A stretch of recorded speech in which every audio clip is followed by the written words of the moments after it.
అయ్యో రైతన్న, నిండా ముంచిన కాలవర్షం, వర్షం బీభత్సంతో నేల కొరిగిన వరి, ఐకేపీ కేంద్రాలు తడిసి ముద్దైన ధాన్యం, రోజుల తరబడిగా మార్కెట్లోనే వడ్లు, ఆంక్షలు లేకుండా వడ్లు కొనాలని చెప్పి డిమాండ్. ఇగో వర్షాలు కూడా చూడండి, మొత్తం రైతులే మొత్తం కుప్పగూలిపోయినాయి.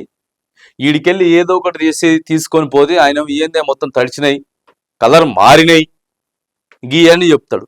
ఐకేపీ సెంటర్ల దగ్గర కూడా మొత్తం తడిసిపోతున్నాడు ధాన్యం. కానీ ప్రభుత్వం మాత్రం ఇక్కడ హైదరాబాద్ లో ప్రెస్ మీట్లు పెట్టి మంచిగా ఏసీ రూములలో కూర్చొని మేము ఇన్ని కొనుగోలు కేంద్రాలు ఐకేపీ సెంటర్లు ఓపెన్ చేసేసినాం, రైతులు అసలు ధాన్యం చివరి గింజ వరకు కూడా మొత్తం కొనేస్తున్నాం, స్పీడ్ గా పనులు జరిగిపోతా ఉన్నాయి, 24 గంటల్లోనే రైతుల అకౌంట్లో పైసలు వేసేస్తామని చెప్పి ఇక్కడ గొప్పగా చెప్తారు. కానీ ఏం లేదు.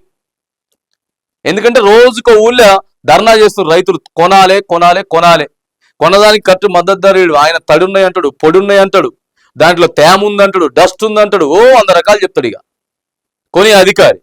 ఎందుకంటే ఈ ప్రైవేట్ వాళ్ళు కొనుక్కోవాలి కదా తక్కువ రేటుకి, ప్రైవేట్ వాళ్ళు తక్కువ రేటుకి కొనుక్కోవాలి కాబట్టి ఇగో ఈ కథ ఉన్నది. ఆంక్షలు లేకుండా, ఎటువంటి ఆంక్షలు, కాల వర్షం వచ్చినప్పుడు ఏం చేస్తాడు రైతు, పాడైపోవా?